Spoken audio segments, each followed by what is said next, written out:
Hello guys, this is me Ali और इस channel पे मैं वीडियोस बनाता हूँ सेल्फ इम्प्रूवमेंट और रिलेशनशिप एडवाइस के बारे में।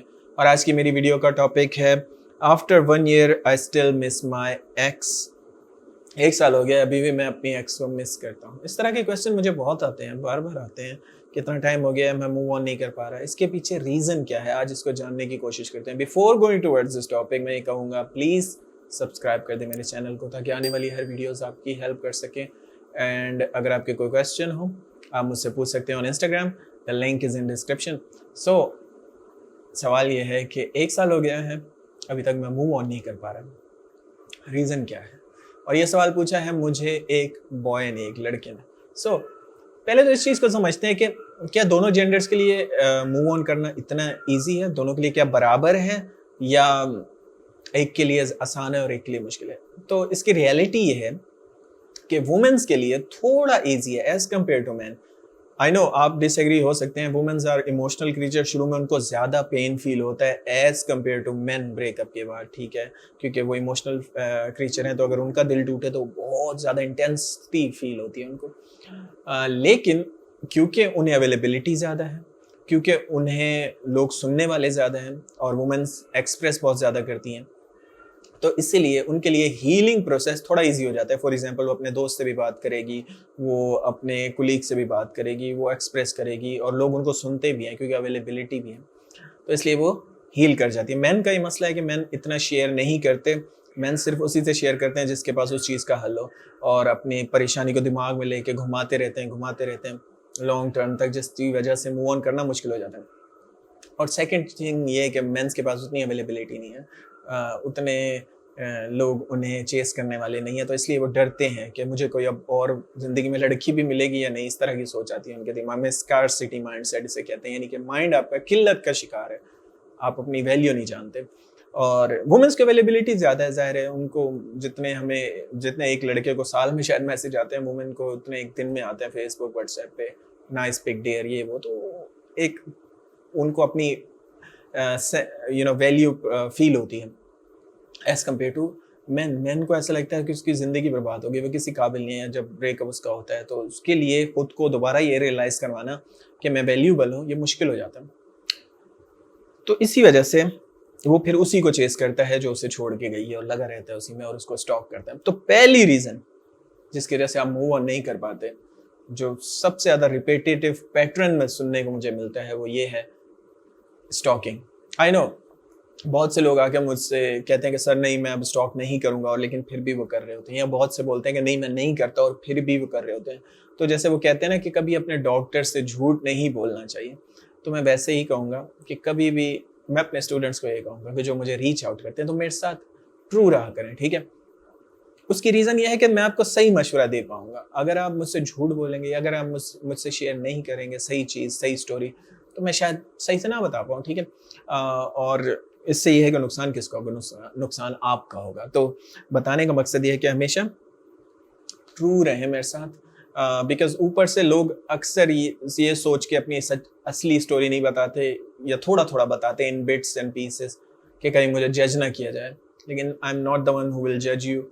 मेरे सामने लोग कॉल्स पे रोते हैं, सैड होते हैं, लेकिन मैं जज नहीं करता, बिकॉज मैं समझता हूँ कि वो पेन में, क्योंकि मैं इस चीज़ से गुजर चुका हूँ। आज मैं इतना कॉन्फिडेंटली आपकी स्टोरी सुन के अगर आपको मैं बताता हूँ कि ये होगा, तो क्योंकि मुझे एक्सपीरियंस है और मैं सुन चुका हूँ। Because most of the time ऐसे भी होता है कि कोई स्टूडेंट मुझे आके बोलता है कि सर आप तो कह रहे हैं कि उससे कांटेक्ट मत करो, लेकिन मेरे फ्रेंड ने बोला है कि उससे कांटेक्ट कर लो वरना वो तो मूव ऑन हो जाएगी।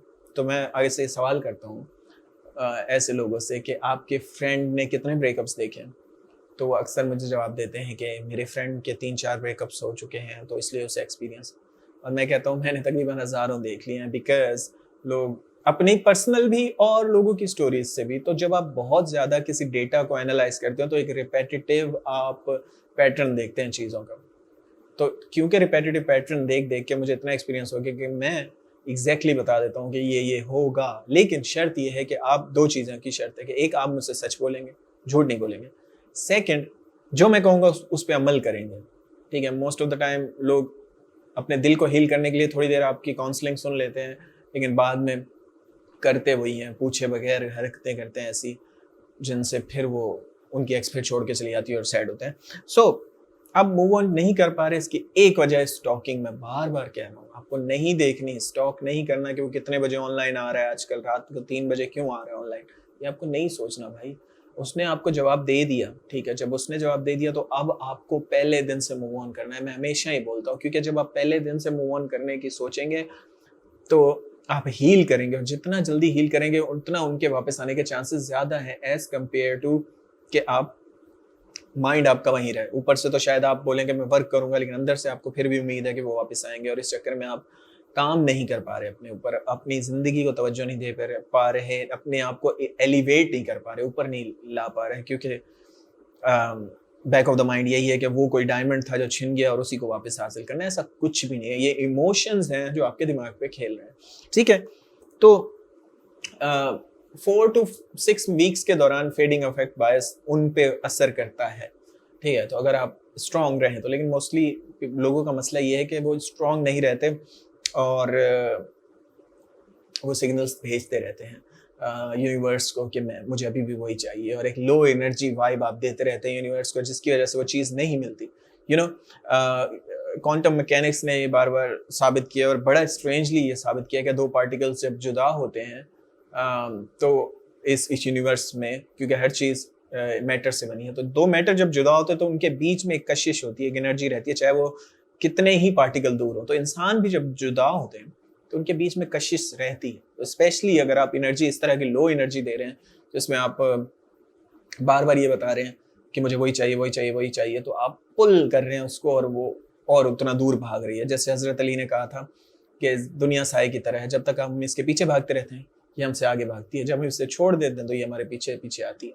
तो जिस दिन आप लेट गो कर देते हैं ना ट्रूली अंदर से कि यार मुझे मूव ऑन करना नहीं चाहिए, मैं बेटर डिजर्व करता हूँ, I am a good person, मैं अपनी तरफ से लॉयल था और यकीनन मुझे अच्छी मिलेगी, जब आपके दिल में ये होगा तो आपको मिलेगी, बल्कि वो भी वापस आएगी और भी लोग अट्रैक्ट होंगे। तो इसीलिए कहता हूँ कि लेट गो करें। आपने लेट गो करना नहीं सीखा, आपका माइंड वहीं अटका हुआ है, इसलिए आप प्रोफाइल देख रहे हैं, आप पुरानी चैट्स पढ़ रहे हैं, आप पिक्चर्स देख रहे हैं, आप सैड सॉन्ग सुन रहे हैं, क्योंकि आपको लेट गो करना नहीं आता। शुरू में शायद मुश्किल हो, मैं मानता हूँ, मैं ये नहीं कह सकता कि पहले दिन ही आपको बटन दबाएंगे और बिल्कुल मूव ऑन कर जाएंगे, नहीं होगा, टाइम लगेगा। लेकिन अगर 1 साल हो चुका है तो फिर यकीनन आप कुछ गलती कर रहे हैं, ठीक है। अगर इतना टाइम गुजरा है तो फिर यकीनन कोई प्रॉब्लम ऐसी है जो, या कोई ऐसा रिपीटेटिव आपकी बैड हैबिट है जिसकी वजह से आप मूव ऑन नहीं कर पा रहे। तो बताने का मकसद ये है कि आपको अपने ऊपर गौर करना चाहिए, मैं 24 घंटे में क्या क्या ऐसा करता हूँ, क्योंकि बाज़ औक़ात एज अ ह्यूमन हमें खुद भी नहीं पता होता, हम हैबिचुअल क्रीचर हैं, हम ऑटो पायलट पे रहते हैं, हमें खुद भी नहीं पता होता कि हम क्या गलतियां कर रहे हैं,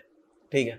हम बुक्स भी पढ़ते हैं, हम काउंसलिंग की वीडियोस भी देख लेते हैं, लेकिन अमल नहीं करते। तो action is more important than anything, मैं ये कहूँगा।